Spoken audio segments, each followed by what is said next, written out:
Halo Sobat Cuan, kabar baik di sini dan semoga keadaan baik juga di sana ya. Di video kali ini, kita akan membahas mengenai aksi korporasi. Nah, pembahasan ini bakal menarik karena pembahasan ini pasti sering kalian dengar di portal berita ataupun pembelajaran ekonomi di sekolah. Kalau kalian pernah baca atau dengar tentang merger, akuisisi, IPO, ataupun pembagian dividen, itu semua adalah contoh dari aksi korporasi perusahaan ya. Oke, tanpa menunggu lebih lama lagi, kita langsung mulai aja ke dalam videonya. Simak terus dari awal sampai akhir. Dalam melakukan investasi, investor pasti akan dihadapi dengan berbagai macam jenis kebijakan dari emiten yang telah listing di Bursa Efek. Nah, dari berbagai kebijakan tersebut, itu ada yang disebut dengan corporate action atau aksi korporasi. Lalu yang menjadi pertanyaannya adalah, apa sih aksi korporasi itu? Tujuannya apa dan jenis-jenis dari aksi korporasi itu apa? Oke, di sini yang pertama yang akan kita bahas adalah definisi aksi korporasi.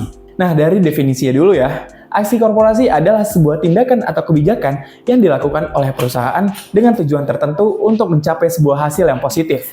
Lalu dari sekian banyak aksi korporasi, apa aja sih yang akan kita bahas pada video kali ini? Ya, tentu aja yang akan kita bahas pada video kali ini adalah tujuan aksi korporasi serta jenis-jenisnya seperti merger, akuisisi, IPO, dan lain-lain. Yang kedua, kita akan bahas mengenai tujuan aksi korporasi. Adapun tujuan aksi korporasi adalah demi memberikan dampak positif bagi pemegang saham. Dampak positif tersebut bisa berupa kenaikan harga saham, pembagian dividen, dan lain-lainnya.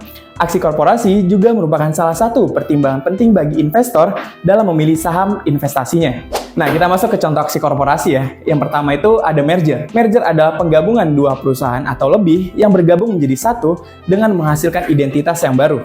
Untuk contoh konkretnya, itu kita ambil dari kasus merger yang telah ada di Indonesia. Pada tahun 2008, ada penggabungan dua bank nih. Ada emiten Bank Niaga dengan Bank Lipo yang menghasilkan Bank CIMB Niaga yang kode sahamnya sekarang adalah BNGA. Kalau secara gampangnya, kita bisa analogikan kayak gini. Ada perusahaan A bergabung dengan perusahaan B, lalu menghasilkan identitas yang baru, yaitu perusahaan C. Seperti itu ya.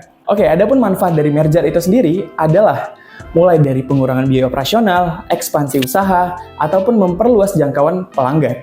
Yang kedua, kita masuk ke akuisisi. Akuisisi adalah sebuah aksi korporasi di mana sebuah perusahaan membeli seluruh kepemilikan perusahaan lain, mulai dari saham, aset, modal, serta sumber daya perusahaan yang dibeli. Nah, untuk contoh konkretnya, itu analoginya tuh kayak gini. Misalnya, perusahaan A membeli atau mengakuisisi perusahaan B. Lalu nama perusahaan yang dihasilkan dari akuisisi tersebut akan tetap menggunakan nama dari perusahaan A ini. Untuk contoh kasusnya di Indonesia, ada nih dari perusahaan Goto atau Gojek Tokopedia. Goto membeli sebuah perusahaan kripto asal Indonesia yaitu PT Crypto Maxima Coin dengan tujuan ekspansi menuju sistem Web3 di masa depan yang akan datang.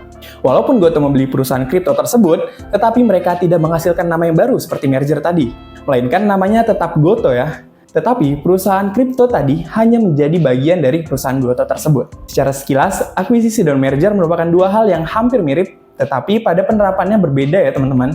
Yang ketiga, IPO atau Initial Public Offering.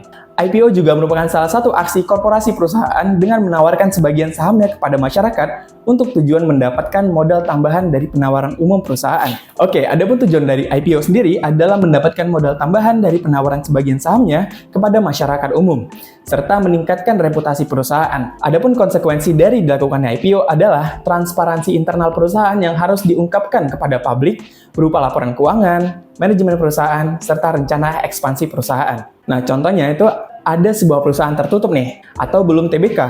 Nah, lalu dia melantai ke Bursa Efek Indonesia dengan cara melakukan initial public offering. Dari IPO itulah dia bisa menawarkan sahamnya kepada masyarakat umum, dan ketika masyarakat membeli sahamnya lewat sistem e-IPO, maka perusahaan IPO tadi mendapatkan modal tambahan atau yang biasa kita sebut dengan dana segar. Oke, contoh dari IPO di Indonesia datang dari perusahaan yang baru-baru ini nih, lagi ngetren, yaitu PT Barito Renewables Energy, yang baru-baru ini sedang menawarkan sahamnya pada pasar perdana nanti tanggal 2 Oktober 2023 mendatang. Saham tersebut dapat kalian beli pada sekuritas-sekuritas yang menyediakan sistem IPO. Yang keempat, ada dividen. Nah, terakhir yang akan kita bahas pada video kali ini part 1 ya. Nanti ada part 2-nya. Di part 1 ini, yang keempat yang akan kita bahas adalah dividen. Dividen adalah sebagian dari seluruh laba perusahaan kepada para investor dalam bentuk dividen. Adapun dividen dapat dibagikan dalam bentuk saham ataupun cash. Jika dilihat sekilas secara logika, ngapain sih perusahaan bagiin labanya ke pemegang saham? Rugi nggak sih? Better buat ekspansi aja gitu dibandingkan untuk bagian ke pemegang saham. Itu ada benernya juga teman-teman. Tapi tujuan utama dari pembagian dividen adalah untuk menarik investor agar membeli sahamnya agar perusahaan itu terlihat liquid dan dapat menaikkan harga sahamnya juga karena banyaknya permintaan atau demand terhadap saham tersebut.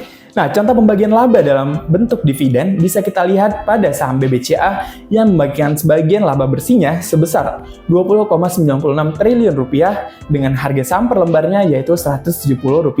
Adapun istilah yang perlu kalian ketahui dalam pembagian dividen ada 4. Sini aku jelasin. Yang pertama ada come date. Come date merupakan batas terakhir ketika investor jika ingin mendapatkan hak dividen dari emiten atau H-1 dari X-date. Mohon diingat nih H-1 ya teman-teman dari X-date. Yang kedua ada X-date. X-date merupakan batas investor menjual sahamnya untuk tercatat sebagai pihak yang berhak mendapatkan dividen. Intinya itu investor udah hold sahamnya sampai tanggal X-date. Lalu dia menjual sahamnya pada tanggal X-date, maka itu udah termasuk tercatat untuk mendapatkan hak dividen dari perusahaan.